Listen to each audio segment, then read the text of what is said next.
जो आरोप लग रहे हैं, आप सुन पा रहे हैं? जी आ रही है आपके बात। ठीक है। एक तो आरोप यह है कि प्रशांत किशोर चुनाव के वक्त ऐसे बयानबाजी जानबूझ के कर रहे हैं ताकि इस तरीके का माहौल बने।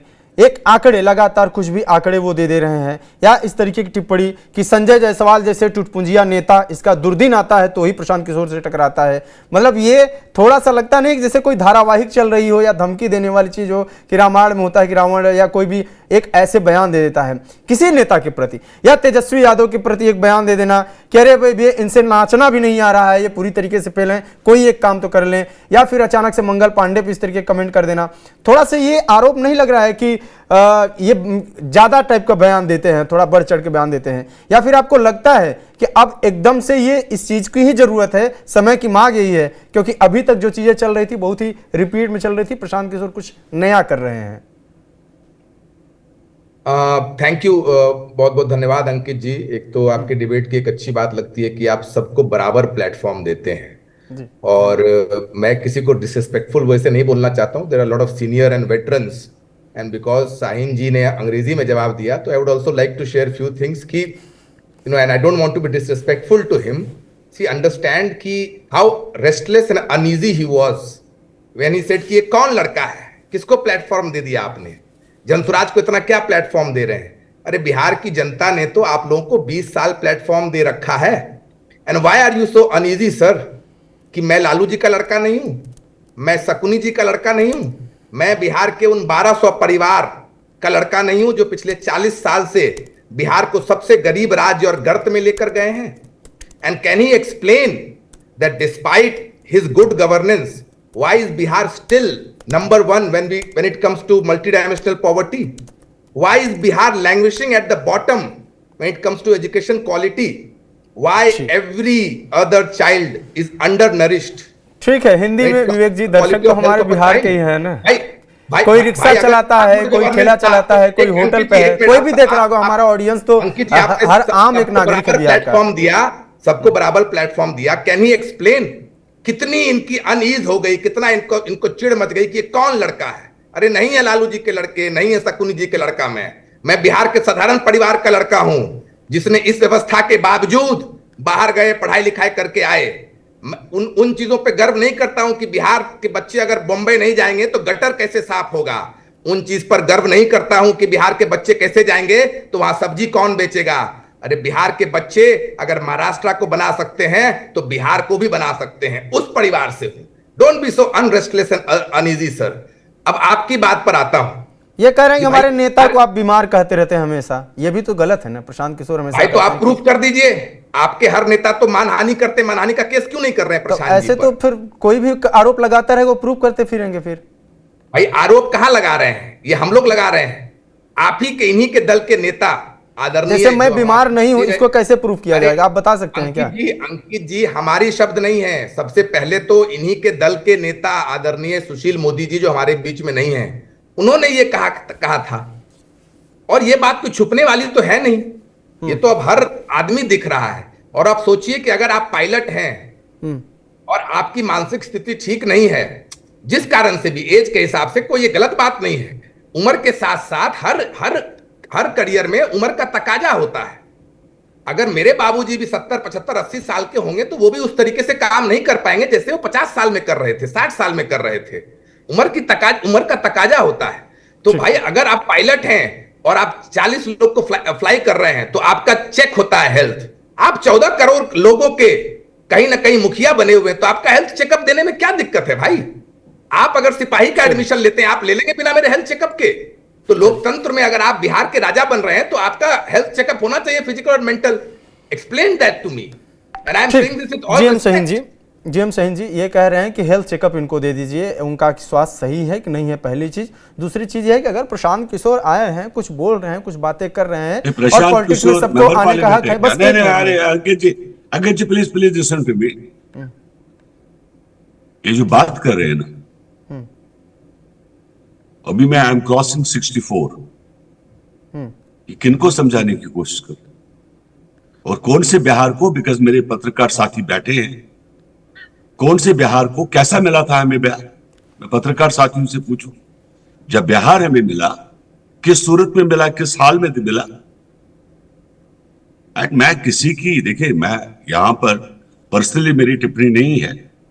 अरे अभी आप लोग आए हो, इलेक्शन लड़ो, मेंबर पार्लियामेंट आपके 2-3 आ जाए, आप एमएलए 2-4 लाओ, तब जाकर आप बात करिए किसी भी प्लेटफॉर्म पे। मैं कम मना कर रहा हूं आपको, नहीं करिए, डेमोक्रेसी है। आप आइए, इलेक्शन जीत के आइए, फिर हमारे साथ बात करिए आप। जिस हाल में बिहार हमें मिला, ये मेरे पत्रकार साथियों से पूछे, अभी 20 साल भी कम लग रहे। जिस रफ्तार से हमें डेवलपमेंट करना है, बिहार को आगे बढ़ाना है, मैंने 2-3 चीजें हैं गिनी आपके सामने। मेरे पास मैंने आपको ये कहा कि आपका पावर जो है, बिजली हमने 105 यूनिट फ्री कर दिया, हमने पेंशन दिया, जर्नलिस्ट साथियों को दिया, हमने ओल्ड एज पेंशन दिया। अरे भैया, मेरे को टाइम्स नाउ ने एक दफा पूछा कि बजट जो इस साल, ये जो बात कर रहे हैं, बड़ी बड़ी बातें कर रहे हैं चैनल्स पे, मेरे को टाइम्स नाउ ने एक दफा पूछा कि भाई ये बजट बिहार का है देश का? मैंने कहा साहब, देश का बजट पास हुआ और सबसे ज्यादा पैसा कहां आ रहा है? बिहार में आ रहा है। ऐसे तो नहीं आ रहा है ना भाई। ये तो तब जबकि गठबंधन की सरकार है, जब डबल इंजन सरकार चल रही है। और दूसरी बात कि हम लोगों की भी एज कल को जानी है, हम कहां मना कर रहे हैं? हम लोग क्या रोज थोड़ी जवान रहेंगे यार। लेकिन एक ऐसे व्यक्ति जिनको बिहार का महापुरुष कहलाया जाता है, जिन्होंने कुर्बानी दी, चाहते तो देश में रहते, दिल्ली में रहते। कितनी दफा भाजपा की तरफ से भी उनको ऑफर आया था, लेकिन नहीं माना, नहीं रहे, बोला नहीं, बिहार को सब ठीक करना। अभी 2 दिन पहले दिल्ली आए थे, 2 बजे की दूसरे दिन जाना था, एक दिन पहले ही बता दिया कि नहीं भाई बिहार चलो, मेरी टिकट लाइए, मैं बिहार वापस जाना चाहता हूँ। अरे कौन आदमी इतना करता है, सब कुछ घर बार छोड़ के? नहीं ठीक है, मुख्यमंत्री तो हैं नीतीश कुमार, मुख्यमंत्री हैं, तो बिहार इससे क्या चाहिए हर इंसान को? तो इससे प्रदेश का सबसे बड़ा पद मिला अभी मेरे को यही साथी बता दे, ये जो बैठे हैं पैनल में, नीतीश कुमार ने कोई अपना घर बनाया भी है, नहीं बनाया? रिटायरमेंट होने के बाद कहां जाएंगे? कोई घर है उनके पास? 2 चप्पल जोड़ियां है और 2 कमीज सलवार है, तनख्वाह जो है वो भी चैरिटी में जाती है। तो इस तरीके से ये जो इल्जाम लगा रहे हैं, जो मुझे लगता है कि ये हमारे लिए एक अच्छा है, इसलिए क्योंकि जिस एज में आज नीतीश कुमार है, कल को हम लोगों ने भी उस एज में पहुंच रहे हैं। हमें सीखना चाहिए कि बड़े नेताओं ने क्या क्या किया, हमें इन लोगों से जो है एक शिक्षा लेनी चाहिए। मैं नहीं कहता हूं, हमारा आशीर्वाद है इनके साथ, ये भी आकर 2-3 सीटें लाए, 2-3 सीटों से ज्यादा तो लाएंगे नहीं, ये हम भी जानते हैं, आप भी जानते हैं। इलेक्शन के बाद सेम टीवी चैनल पे आप लोग आपसे मिलेंगे। नहीं, चुनाव के बाद क्या होगा ये तो किसी को कंफर्म नहीं है, ये तो विवेक जी बोल सकते हैं, क्योंकि ये लोग बड़ी बड़ी बातें जैसे बता रहे थे कि आपका अटेंशन डाइवर्ट करना, उधर की बात करना, इधर की बात करना। कभी बीजेपी 20 सीटों से ज्यादा नहीं लाएगी, ममता 10 सीटों से ज्यादा नहीं लाएगी, यहाँ कांग्रेस। अरे तुम अपना देखो ना, तुम अपना क्या कर रहे हो? तुम्हारा योगदान बोल रहे हैं कि मैं शीर्ष पे रहूंगा। मैं किसी जगह अपोज नहीं कर रहा हूं, मैं इतना बता रहा हूं, ये खाली ये बताए कि इनका वजूद क्या है, इनका स्टैंड कहां पे। ये खाली बता दें कि ये जो जनस्वराज पार्टी जो बता रहे हैं, इन्होंने बिहार के लिए कुछ किया है? आप आज तक कोई काम किया है क्या, सिवाय ट्विटर हैंडल को इस्तेमाल करने के बगैर और फेसबुक चलाने के बगैर? क्या उन्होंने कुछ और भी किया है बिहार के लिए? कभी दिल्ली में गए धरना के लिए? कभी फंड्स मांगे हैं बिहार के लिए? कभी पानी की व्यवस्था ढूंढी है, बिजली की व्यवस्था ढूंढी है इन लोगों ने? कोई हॉस्पिटल की डिमांड की है क्या? कोई स्कूल बनाया है क्या?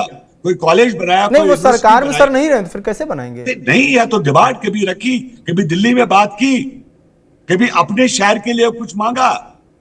बताइए विवेक जी, बताइए। आपकी तो बड़े नेताओं से बात होती है ना, आपके नेता की, प्रशांत किशोर बड़े नेता रहे हैं, दिल्ली तक पहुंच रही है। मैं मना कहां कर रहा हूं, लाए कुछ सीटें, लाए 1-2 सीटें भी लाते तो वो भी जनस्वराज का एक जन्म हो जाएगा। अभी तो जन्म भी नहीं है भाई, अभी आप लोगों ने बिहार के अंदर जन्म भी नहीं लिया, अभी एक पंचायत मेंबर नहीं है आपके पास, एक सरपंच नहीं है।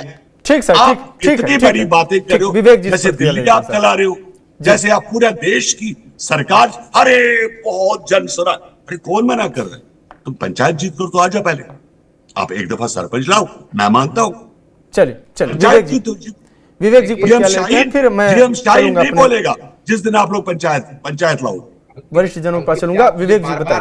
अंकित जी, आप मुझे बार बार बुला रहे थे, फिर भी मैं शाहीन जी को इंटरप्ट नहीं करना चाहता था। ये हम लोग के संस्कार है, वो सही प्रक्रिया है, हम लोगों से बड़े हैं और उनकी बात सुननी चाहिए। उन्होंने भी नहीं किया था आपको, और नीतीश जी का बहुत सम्मान है, हम कभी नहीं करें कि नीतीश जी ने कोई गलत काम किया है, करप्ट हैं, लेकिन आप ये समझिए कि भाई सचिन तेंदुलकर बिल्कुल अच्छे क्रिकेटर हैं, तो क्या जिंदगी भर आप सचिन तेंदुलकर ही खेलते रहेंगे? भाई 20 साल तो आपको मिला, आप कब तक 1990 और 95 पर वोट लेते रहेंगे? कब तक आप लालू जी के डर से, नीतीश और नीतीश से डरकर लालू को वोट जनता देती रहेगी? लोकतंत्र में अगर विकल्प नहीं होता है तो सरकार समाज पर हावी हो जाती है। आप जितने मैच्योर डेमोक्रेसी को देखेंगे, जब तक लोकतंत्र में अच्छे विकल्प होते हैं तो समाज सरकार पर हावी रहता है, और वहीं पर मेरा जवाब एक सुनिए प्लीज। मेरा हावी हो। मैं ओपन टेलीविजन डिबेट में बताना चाहता हूँ। देखिए इस वक्त लाइव देख रहे हैं आपके टेलीविजन को, मैं एक बात बताना चाहता हूं। 1 मिनट सुन लेते हैं। हाँ बताइए। मैं विवेक जी को बता दूं, विवेक भाई जब सरकार बनी तो हमने बीजेपी के सामने अपना प्रस्ताव रखा। नीतीश जी ने कहा कि मैं सीएम पोस्ट नहीं लेना चाहता हूं, और तब जो है मोदी जी एंड अमित शाह के बहुत कुछ कहने के बाद तब नीतीश जी ने माना कि ठीक है, मैं ये कुर्सी, आप ये जो कुर्सी की बात कर रहे हो, कम से कम नीतीश जी के लिए मत करिए, आप उनकी फिक्र नहीं करिए आप अंकित जी, बिकॉज उनको कोई लालच नहीं है। उनका एक ही ख्वाब है कि बिहार आगे बढ़े। वो आपके लिए भी है, हमारे लिए भी है, जो पत्रकार साथी है उनके लिए भी। अब विवेक जी इस पर बोलने, फिर मैं उधर भी चलता हूं। शाहीन जी, मैं कुछ बात रखना चाहता हूं। बहुत बहुत धन्यवाद। मैं आपकी बात को सुना बिल्कुल पेशेंस से। मैं ये कह रहा हूं कि भाई नीतीश जी की बात ही नहीं अंकित भाई, बात है व्यवस्था परिवर्तन की, कि भाई बिहार में जिन नेताओं ने इनकी सारी बात को मान लें कि इन्होंने सारे अच्छे काम किए, विकास का काम किया, रोड बनाया, बिजली लाया, सारी बातें को मान लिया जाए, उसके बाद भी बिहार 1990 में भी इस देश का सबसे गरीब राज्य था, 2005 में भी इस देश का सबसे गरीब राज्य था, और 2025 में भी सबसे देश का गरीब राज्य है। तो क्या बिहार की जनता डिजर्व नहीं करती है कि व्यवस्था परिवर्तन हो? यही बात तो हम लोग कह रहे हैं, और उनके पास एक विकल्प रखा जा रहा है और वो बदलाव की मांग कर रहे हैं। तो क्यों बिहार की जनता को कहा जा रहा है कि नहीं भैया यही रहेंगे? दूसरी बात, ये बार बार 1990 और 95 की बात कर रहे हैं कि मुझे बिहार कैसा मिला। अरे अगर 1990 और 95 की बात कर रहे हैं तो जिन्होंने बिहार को उतना पीछे ढकेल दिया, उन्हीं से तो गलबैया करके 3 साल आपने सरकार चलाया है। बिहार में तो विपक्ष ही नहीं रहा है। बिहार का दुर्भाग्य ये है कि बिहार को पहली बार कोई विपक्ष मिल रहा है।